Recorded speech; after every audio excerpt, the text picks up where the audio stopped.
تو یہ کب ہوگا؟ جب انسان ولایت امیر المؤمنین کے اندر داخل ہو جائے گا، توحید مضبوط ہو، توحید کے بعد رسالت کا عقیدہ مضبوط ہونا۔ اب میں صرف نظریے پر ہوں، ولایت عملی کی طرف ابھی نہیں آیا، رسالت کا نظریہ مضبوط ہو۔ کہ مسلمان کا عقیدہ جب کمزور ہو جاتا ہے تو کہتا ہے میں یا رسول اللہ مدد کہوں گا، رسول میری مدد کیسے کرے گا؟ میں یا علی مدد کہتا ہوں تو مولا علی اتنی جگہوں پہ کیسے جائیں گے؟ کل میں نے مثال دی آصف بن برخیہ کی کہ جس کے پاس کتاب کا تھوڑا سا علم تھا، جس کو علماء اپنے اسلام میں کہتے ہیں کہ ولایت جزئی اس کو ملی تھی، اس نے کہا کہ اے حضرت سلیمان آپ مجھے یہاں دیکھو گے، تخت بلقیس والے مجھے وہاں دیکھیں گے۔ جب جزوی ولایت رکھنے والے کے پاس اتنا پاور ہے تو مصطفیٰ اور مرتضیٰ کے پاس اتنا پاور ہوگا۔ قرآن کی آیت وَعَرَضْنَا الْأَمَانَةَ، اللہ کہتا ہے ہم نے اپنی امانت آسمانوں کو دینا چاہی، انکار کر دیا، پہاڑوں کو دینا چاہی، انکار کر دیا، پوری کائنات کو دینا چاہی، انکار کر دیا، لیکن اس امانت کو جس وجود نے اٹھایا تھا اس کا نام مصطفیٰ تھا۔ اس کا مطلب وجود مصطفیٰ آسمانوں سے مضبوط ہے، پہاڑوں سے مضبوط ہے، وجود مصطفیٰ کائنات سے مضبوط ہے۔ کہ قرآن کی آیت ہے کہ لو انزلنا هذا القرآن على جبل رأيته خاشعا متصدعا من خشية الله، اگر ہم اس قرآن کو پہاڑ پہ نازل کرتے تو پہاڑ ریزہ ریزہ ہو جاتا، ارے جس قرآن کو پہاڑ نے برداشت نہیں کیا اسے قلب مصطفیٰ نے برداشت کر لیا تھا۔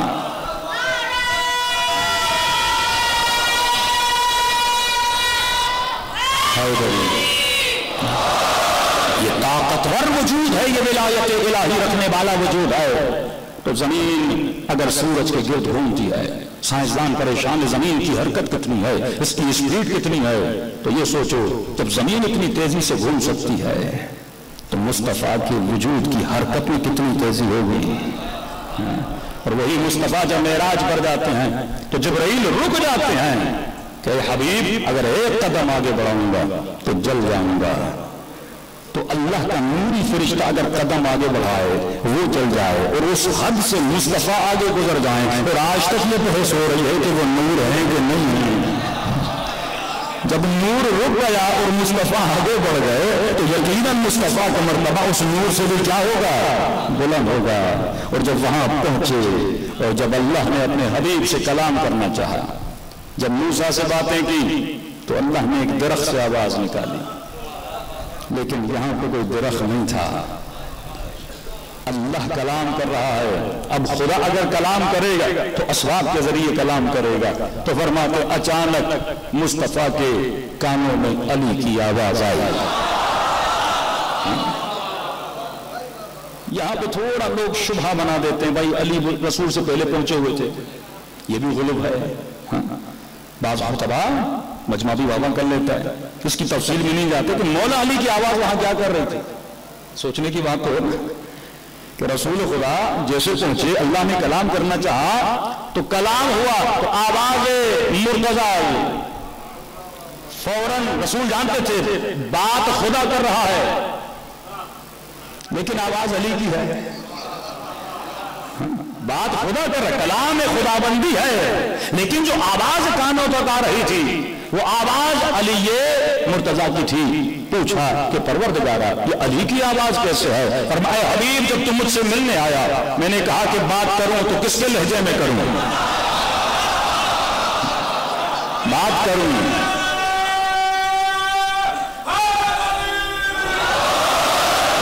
حبیب بات کروں تو کس کے لہجے میں کروں؟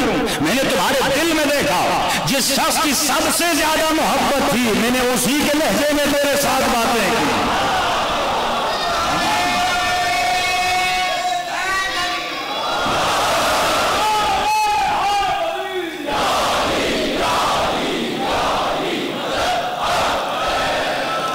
تو مولا علی بن ابی طالب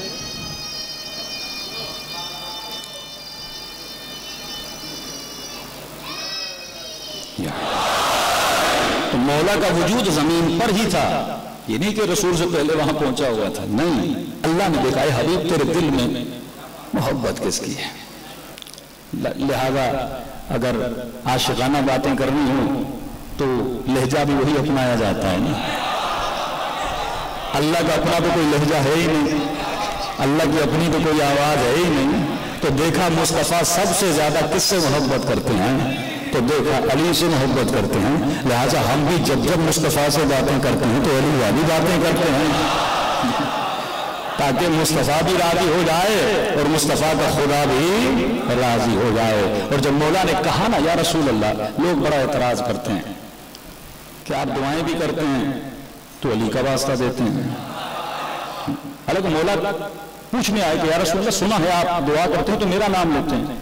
اب لوگ اعتراض کرتے ہیں، کوئی کہتا ہے داماد ہے، کوئی کہتا ہے رشتہ دار ہے، کوئی کہتا ہے چچا زاد ہے۔ جب سب کے دروازے بند کیے نا، الا باب علی، صرف علی بن ابی طالب کا دروازہ کھلا رہا، تب بھی عرب نے کہا دیکھا داماد کا دروازہ کھلا رکھا، ہمارے دروازے بند کر دیے۔ تب یہ آیت اتری تھی وما ينطق عن الهوى ان هو الا وحی یوحی، یہ اپنی ہوا پہ نہیں چلتا، یہ وحی خدا پہ چلتا ہے، یہ اپنی مرضی سے کچھ بھی نہیں کرتا، مرضی خدا سے کرتا ہے۔ نبی مسکرائے فرمایا یا علی کروں تو کیا کروں؟ اب وہاں پر خدا نے دیکھا کہ محمد کے دل میں کس کی محبت ہے، اس کے لہجے میں کلام کیا۔ یہاں نبی فرماتے کہ یا علی میں جب بھی دعا کرتا ہوں یہ دیکھتا ہوں پوری کائنات میں خدا کو کس سے محبت ہے، تیرے علاوہ کوئی ملتا ہی نہیں، تو واسطہ کسی اور کا دوں تو کیسے دوں؟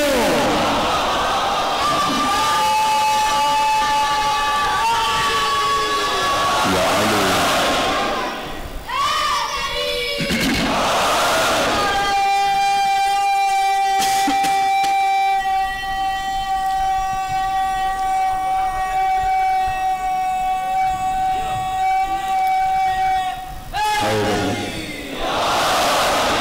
آپ کی محبت ہے، آپ نعرے لگا رہے ہیں، لیکن ہر نعرہ 1 منٹ کا ہوا تو مجلس تو میری چلی جائے گی۔ ہاں تو واہ واہ تک اکتفا کریں، صلوات پڑھیں محمد و آل محمد وآل محمد وعجل فرجهم۔ تو تبھی ہم بھی اپنی مجلسوں میں، محفلوں میں اگر اہل بیت کا ذکر کرتے ہیں تو دیکھا قلب مصطفیٰ میں محبت اہل بیت ہے، نگاہ خدا میں محبت اہل بیت ہے، اور جس سے محبت ہوتی ہے نا اگر کوئی اس کا شبیہ بن جائے، مثلا آپ کو اپنے والد سے بڑا پیار ہو اور والد گزر جائیں، مرحوم ہو جائیں، اور اللہ آپ کو بیٹا دے، اس کی شکل بھی والد جیسی ہو تو دوسرے بیٹوں سے اس بیٹے سے محبت زیادہ ہوتی ہے۔ اگر خدا کو علی بن ابی طالب پیارا ہے، اگر خدا کو سیدہ زینب پیاری ہیں، اگر خدا کو اہل بیت پیارے ہیں، تو اگر تو خود کو شبیہ کردار اہل بیت بنائے، شبیہ کردار رسول بنائے، سیرت میں صورت میں دونوں میں۔ بعض لوگ کہتے ہیں مولانا سیرت اچھی ہے لیکن چہرے پہ داڑھی نہیں رکھیں گے، میں نے کہا نہیں، دونوں چیزیں ہوں گی، یہ واقعہ کل سناؤں گا۔ سیرت میں صورت میں تمہارا حلیہ بھی ایسا ہونا چاہیے کہ دنیا یہ نہیں کہ ماڈرن برگر بچہ آ رہا ہے، نہیں، دور سے شکل مسلمانوں والی ہو، کپڑے مسلمان والوں ہوں، تمہاری ڈیزائننگ، تمہارے کپڑے، ہر چیز مسلمان والے ہیں۔ میں بحیرہ کی بڑی تعریف کرتا ہوں، دیکھیے ان کے اندر کتنی اطاعت ہے اپنے بنائے ہوئے امام کی، کہ جو کپڑے وہ کہتا ہے وہی پہنتے ہیں۔ ان کی خواتین دیکھیں، جتنے مذاہب متفرق آپ دیکھتے ہیں، میں نے مسلمانوں کے سارے فرقے دیکھیں، لیکن یہ واحد فرقہ جس میں نے اطاعت بڑی دیکھی ہے۔ یہاں سے آپ افریقہ چلے جائیں، دبئی چلے جائیں، عراق چلے جائیں، جس بھی کنٹری میں جائیں گے ان کا لباس کا بڑا خیال ہے۔ اسی طرح سکھ ہیں، جہاں جہاں اپنے لباس کی انہوں نے کیا بنائی ہے، پہچان بنائی ہے۔ بھائی آپ کی بھی تو کوئی پہچان ہونی چاہیے نا، اچھی پہچان، اچھا لباس پہنو، اچھا کردار بناؤ۔ چلو لباس میں کوئی پابندی نہیں ہے، لیکن لباس ایسا ہو، آج جوان زیادہ تر پینٹ شرٹس پہنتے ہیں، چلو پہنے، منع نہیں ہے، لیکن چھوٹی شرٹس پہننا مکروہ ہے۔ گھٹنوں تک کم از کم انسان کی قمیض ہونی چاہیے۔ جب آپ سجدے میں جاتے ہیں پیچھے کوئی بندہ نماز ہی نہیں پڑھ سکتا، بعض کی تو حالت ایسی ہوتی ہے۔ ہم عراق میں گئے، ایک عرب غصے میں اس نے تو مار دیا پیچھے اس کو، وہ بیچارہ ایرانی رونے لگا۔ اس نے کہا بدبخت امیر المومنین کے حرم میں آئے اور اتنے بے حیا کہ تجھے اندازہ نہیں تو اللہ یہ کیسی نماز ہے؟ یہ نمازیں قبول نہیں ہوتی کہ جس نماز میں بندے کو حیا ہی نہ ہو، میں خدا کے سامنے کھڑا رہا ہوں اور مجھے لباس پہننے کی تہذیب اور تمیز نہیں ہے۔ کوئی شورٹس میں نماز پڑھ رہا ہے، کوئی نیکر میں نماز، کون سی نمازیں تم پڑھ رہے ہو؟ اللہ کی دربار حیا ہونا چاہیے، خدا کی دربار ذکر امام حسین کرا لیکن مسجد میں جاؤ اس کا لباس دیکھو، لباس ہے، یہ ابتدائی چیزیں ہیں۔ تمہارا کلچر ہونا چاہیے، پینٹ شرٹ ویسٹرن کلچر ہے، میں مخالف نہیں ہوں لیکن یہ ویسٹرن کلچر ہے، آپ کا کلچر نہیں ہے۔ یہ نعمت خدا ہے، تو یہ نعمت نہ ایران کے پاس ہے کہ جہاں پہ انقلاب اسلامی ہے لیکن ان کے پاس لباس کی نعمت نہیں ہے، نہ ان کی خواتین کے پاس یہ نعمت ہے۔ خود امام خمینی پاکستانی لباس پہنتے تھے، آج بھی آغا خامنئی پاکستانی لباس پہنتے ہیں، ورنہ سب سے حیا والا لباس ہے، سب سے بہتر لباس ہے۔ اچھا عرب دشداشا پہنتے ہیں، ہم بھی پہنے ہوئے ہیں، دشداشا میں بڑی تکلیف ہوتی ہے، آدمی دوڑ نہیں سکتا کچھ۔ آپ کی جو قمیص ہے اس کی جو ڈیزائن ہے بہت اچھی ہے، اس میں حیا بھی ہے، وہ سوشل بہترین لباس خدا نے آپ کو عطا کیا ہے۔ تو انسان کو اپنے لباس کا خیال رکھنا چاہیے، اپنے چہرے اپنے حلیے کا خیال رکھنا چاہیے، اسی طرح خواتین ہیں اپنے حجاب کا خیال رکھنا چاہیے۔ کہ مشہور ہے بیان چولی شیعوں کا علاقہ ہے، اس گلیوں میں اگر کوئی غیر شیعہ ہے وہ دیکھ کر کہے ہاں واقعا یہ علی کی ماننے والیوں کو محلہ ہے۔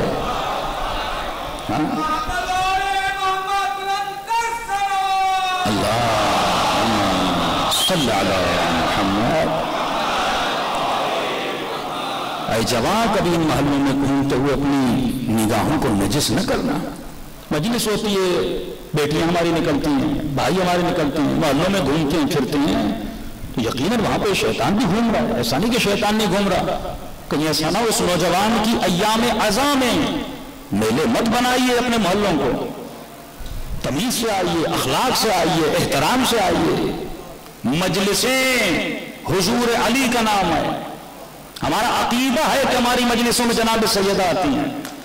یہ اور بات ہے تو دیکھ نہیں رہا، دیکھ تو شیطان کو بھی نہیں رہا لیکن اس پر بھی تو ایمان ہے نا۔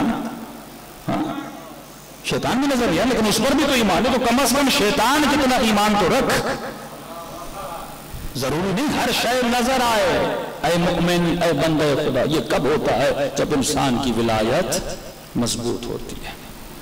وہ ہمیشہ اللہ کے حضور آیت اللہ العظمہ تبا تبائی، اپنے آخری وقت میں الزائمر ہو گیا تھا، ان کو چیزیں یاد نہیں رہتی تھیں، درس بھول جاتے تھے، لیکن فرمایا جو انسان چیز سب سے زیادہ کرتا ہے وہ اسے یاد رہتی ہے۔ کہ کچھ بھی یاد نہیں تھا لیکن ذکر پروردگار عالم یاد تھا، روح پرواز کر رہی تھی پھر بھی زبان پہ ذکر خدا تھا، وضو نہیں بھولے، نماز نہیں بھولے، تہجد نہیں بھولے، جو کثرت سے کیا کرتے تھے وہ یاد کرتے۔ فرماتے ہیں موت سے بڑا جھٹکا انسان کو نہیں لگتا جب روح بدن سے قبض ہوتی ہے۔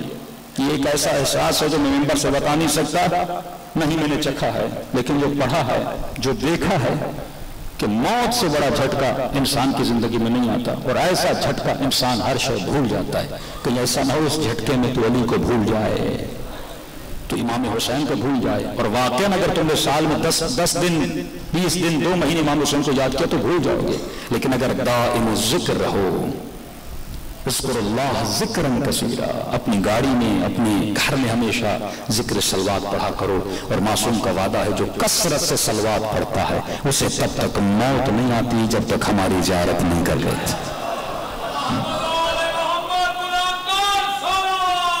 اللہ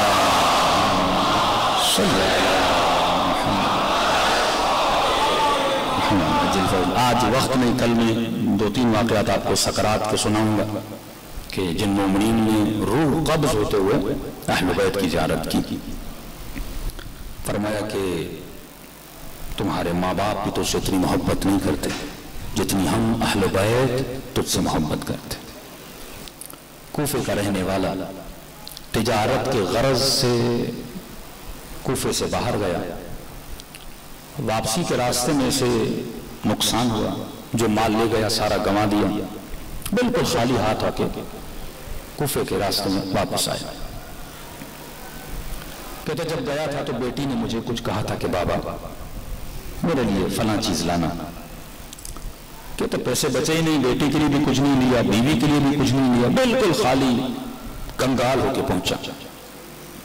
گھر کا دروازہ کھولا، میری چھوٹی بیٹی تھی 4 سالہ، دوڑی دوڑی آئی، میرے سینے سے لپک گئی۔ تو کہتا میں نے یہ سوچا کہ بیٹی پوچھے گی کہ بابا میرے لیے وہ چیز لائی کہ نہیں لائی، تو میں شرمندہ ہوتا۔ بیٹیاں اپنے والدین کا بڑا انتظار کرتی ہیں، اسپیشلی باپ کا بڑا انتظار کرتی ہیں. اس لیے مستحب ہے جب بھی گھر جاؤ اپنی ننھی سی بچی کے لیے کچھ لے کر جایا کرو, ایک پھل لے کر جایا کرو, کوئی چیز, کیونکہ بچے والدین کے آنے کا انتظار کرتے. خالی ہاتھ گیا, اندر سے شرمندہ تھا کہ بیٹی آ کر سینے سے لپک گئی تو کہتا میں نے سوچا کہ بیٹی پوچھے گی بابا لائق, لیکن بیٹی نے پوچھا نہیں, ایک عجیب سا سوال کیا. سینے سے لپک کر پہلا سوال یہ کیا کہ بابا کربلا گئے کہ نہیں.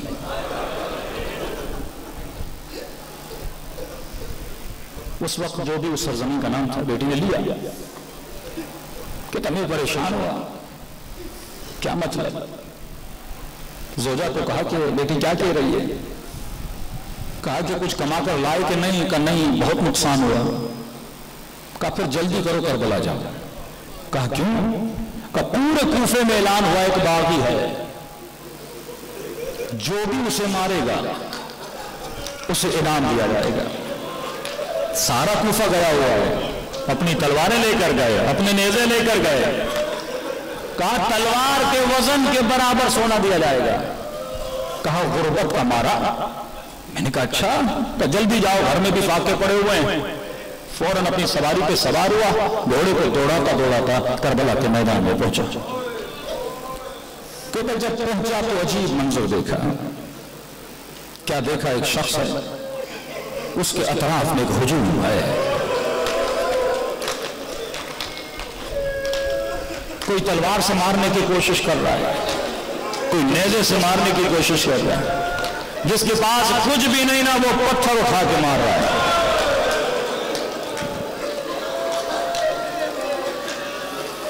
کہتا میں نے بھی ایک پتھر لیا اور آگے بڑھا تاکہ اسے ماروں. باغی کا مطلب جو دین سے خارج ہے, باغی کا مطلب جو نماز کا مخالف ہے, باغی کا مطلب جو حلال خدا کو نہیں کرتا. باغی کی بڑی بری اصطلاح ہے. کہتا میں آگے بڑھا تاکہ اس کو پتھر ماروں.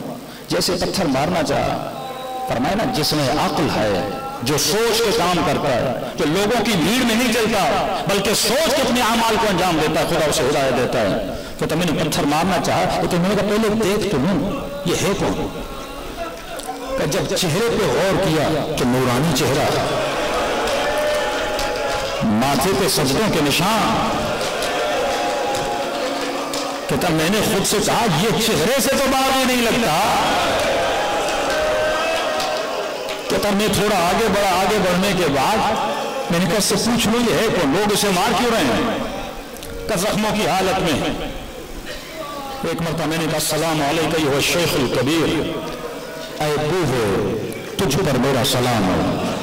کہ اتنا کہنا تھا, اس نے آنکھیں اٹھا کے مجھے دیکھا, کہا تو کون ہے جس نے آج مجھے سلام کیا. کہتا میں نے کہا کہ مسلمان کو سلام کرتا ہے, میں دیکھنا چاہتا ہوں, مجھے کہا آپ باغی ہیں. کہا وعلیکم السلام, یہ بتا تو یہاں پہ کیا کر رہا ہے. کہ مجھے پتا چلا باغی کو مارنے سے انعام ملتا ہے, میں یہاں پہ آ گیا. بتائیے تو صحیح آپ ہیں کون. کہا تو مسلمان ہے. کہا ہاں. کہ کلمہ پڑھتا ہے. کہ ہاں. کہ کس کا کلمہ پڑھتا ہے. کہ محمد کا. کہ اسی نبی کا نواسا حسین.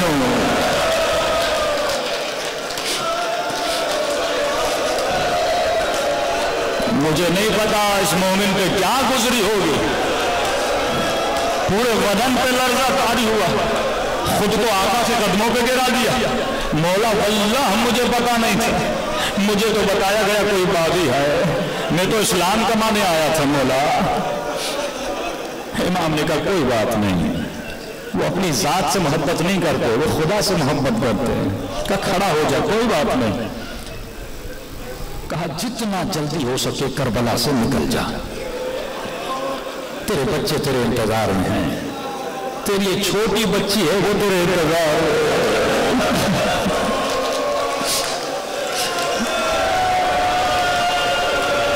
کہ مولا میں آپ کو چھوڑ کے نہیں جا سکتا, مولا میں نہیں جاؤں گا.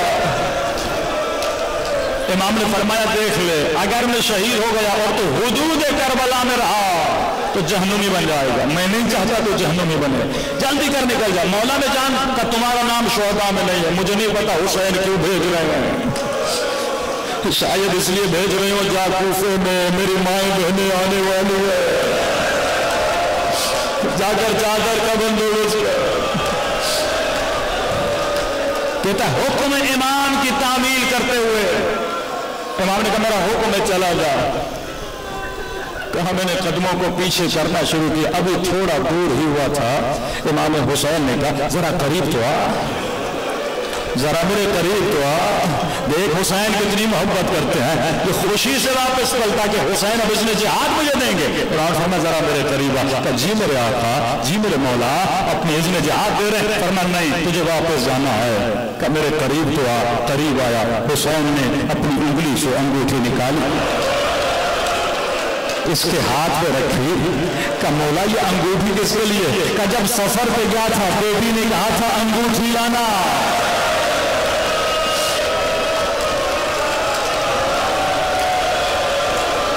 تجھے یاد نہیں تھا پر حسین کو یاد ہے. کرو گے ایسے مولا سے بے وفائی, دکھاؤ گے ایسے مولا کا دل جسے تیری بھی پرواہ ہے, تیرے بچوں کی پرواہ ہے. دلوں کو کربلا لے جاؤ. السلام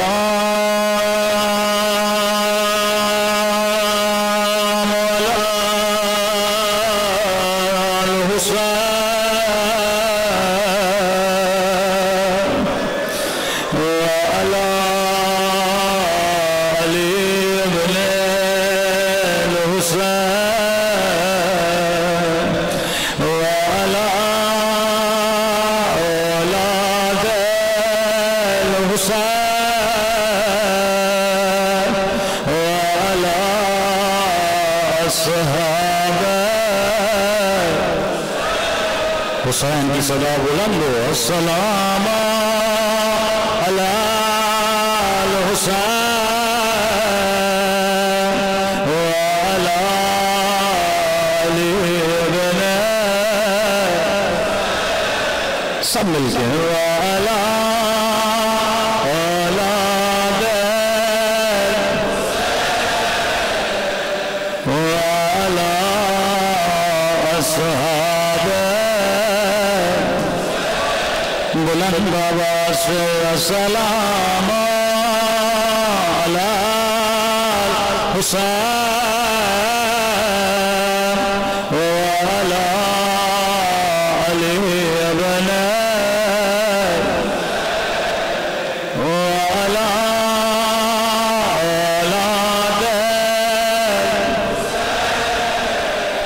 وعلی اصحابہ. میرا سلام ہو زینب کی اسیری پہ,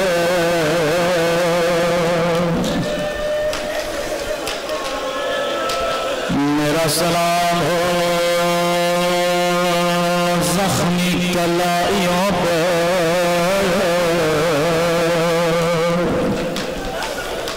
میرا سلام ہو علی اصغر کی ننھی سی گردن پہ, میرا سلام ہو علی اکبر کے چھلنی سینے پہ,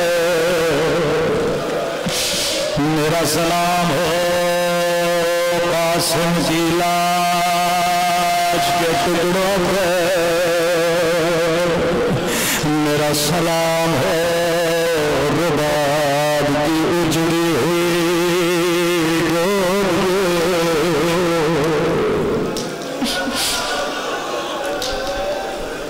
مناسبت کے مسائل آپ سنیں گے, بعد میں مولانا کر پڑھیں گے, لیکن امام زمانہ فرماتے مومن آنکھوں میں آنسو, سب سے پہلی دعا میرے ظہور کی دعا.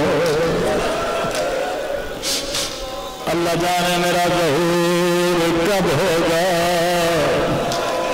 میں کب ٹوٹی ہوئی پسلیوں کا بدلا لوں, کب اس ظالم کو نکال کر سزا دوں گا,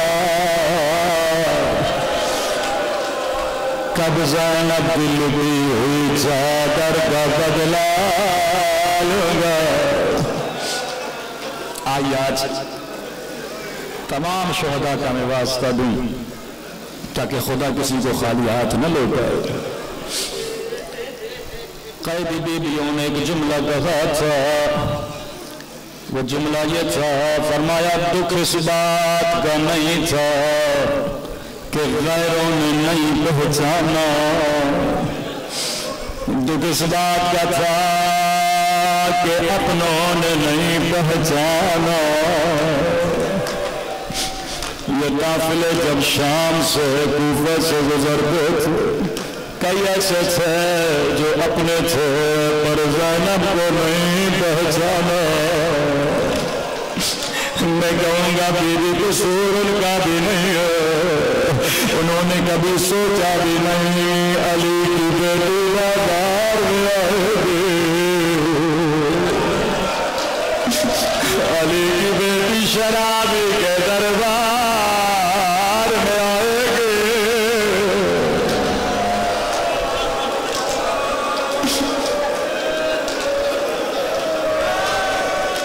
ایک چھوٹی سی بچی تھی، جب یتیم ہوئے حسین گھر لے کر آئے، اپنے گھر میں پالا بڑا کیا، اسے قرآن زینب نے پڑھایا، اسے حجاب زینب نے سکھایا. جب جوان ہوئی شادی ہو گئی، ہر سال مدینے آتی تھی، رو کر کہتی تھی مولا کب میرے گھر آؤ گے.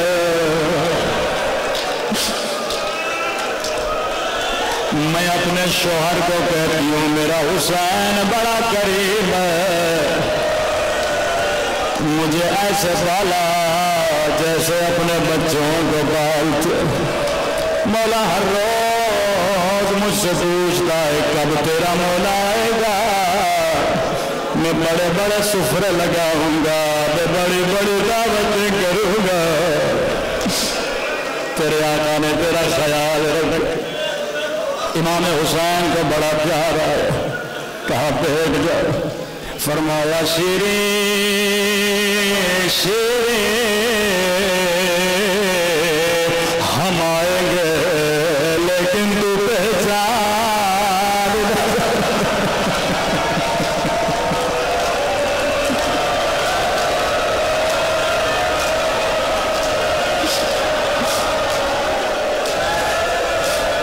جیسے شیریں نے سنا شیریں ہم آئیں گے تو پہچان نہ سکو گی، رو کر کہنے لگی مولا ان آنکھوں کو نکال دو جو اپنے مولا کو نہ پہچانے. فرمایا شیریں تیرا قصور نہیں ہوگا، ارے حالات بدل جائیں گے.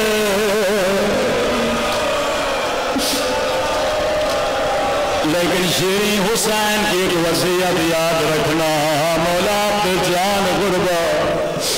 فرمایا شیریں قیدیوں کا خیال رکھنا، قیدی بڑے مظلوم ہوتے ہیں. شیریں کو یہ جملہ سمجھ میں نہیں آیا، واپس اپنے وطن چلی گئی. اپنے شوہر کو بولا جب بھی کوئی قیدی دیکھو گھر لے کر آنا، میرے مولا کی وصیت ہے. عزیز و حالات بدل گئے، او زینب کی چادر لٹ گئے، او سکینہ یتیم ہو گئے.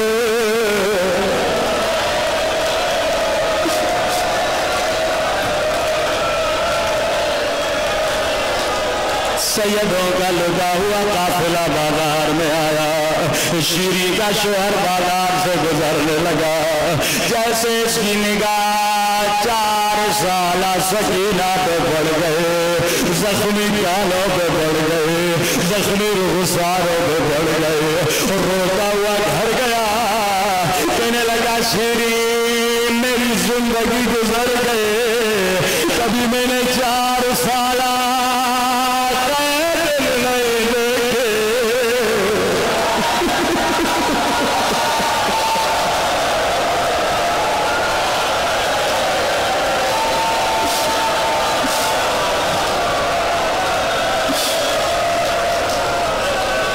شیری میری زندگی گزر گئے کبھی میں نے 4 سال قید نہیں دیکھی اگر اجازت ہو قیدیوں کو گھر لاؤ تو جلدی کرو میرے مولا کی وصیت یہاں قید بیویوں کا قافلہ شیرین کے گھر میں آیا عجیب منظر تھا جسے زینب نے حجاب سکھایا تھا اس کے سر پہ چادر تھے پر علی کی بیٹی ہائے علی کی بیٹی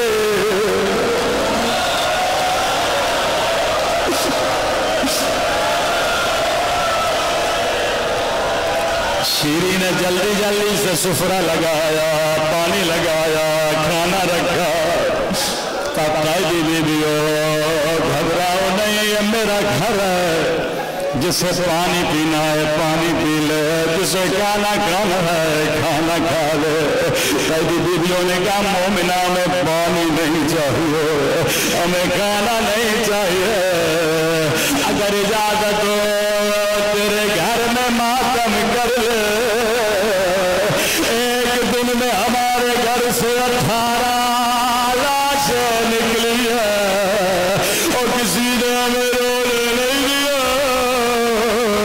بڑے خوش نصیب حسین کا ماتم کر رہے ہو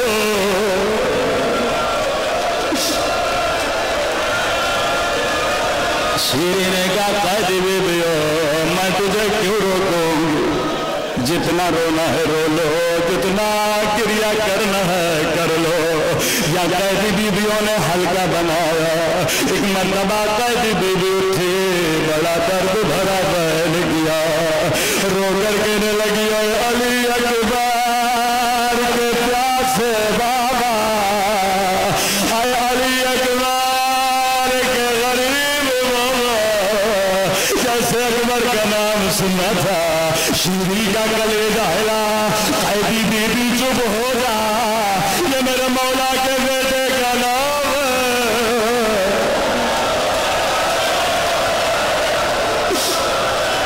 اللہ اکبر پہ میرے بچے قربان کر دے بیویاں چپ ہو گئیں شیری تیرا گھر ہے اجازت نہیں تو نہیں روئیں گے نہیں قیدی بیویوں میں تجھے روکوں گی نہیں لیکن اکبر کا نام لے کے ماتم نہ کرو اگر تیرے مقبول کا کوئی بھائی ہے اس کا نام لے کے ماتم کرو یا بھائی کا نام آنا تھا پھر سے کوئی قیدی بیوی اٹھی اور بیان کیا آئے عباس کے پیاسے بھیا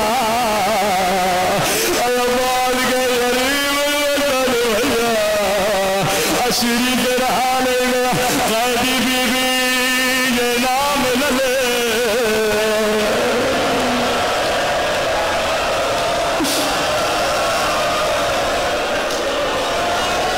قیدی بیویاں بیٹھ گئے تب قیدی بیوی یہ بھی میرے مولا کے بھائی کا نام ہے اگر کی کوئی بیٹی ہے اس کا نام لے کے بیان کرو پھر سے کوئی قیدی بیوی اٹھی آئے سکینہ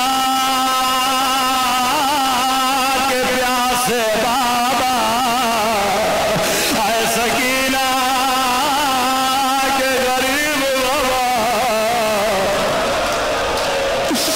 شیری نے کہا قیدی بیویوں یہ تو مدینے والوں کے نام ہے اللہ میرے مولا کی خیر کرے کہنے لگی قیدی بیویوں تو نے مجھے بڑا رلایا اپنی جگہ سے اٹھ دیا کہتی ہے قیدی بیوی تجھے آخری مہلت دیتی ہو اگر تیرے مقبول کی کوئی بہن ہے اس کا نام لے کے بیان کرو تاریخ کے جملے اب کوئی اور بیوی نہیں تھے ایک مرتبہ زینب اٹھی اور بیان کیا آئے اجڑی ہوئی زینب کے پیاسے بھیا آئے اجڑی ہوئی زینب کے غریب بھیا اب شیری کو سمجھ نہیں آیا خود کو بیوی زینب کے قدموں پہ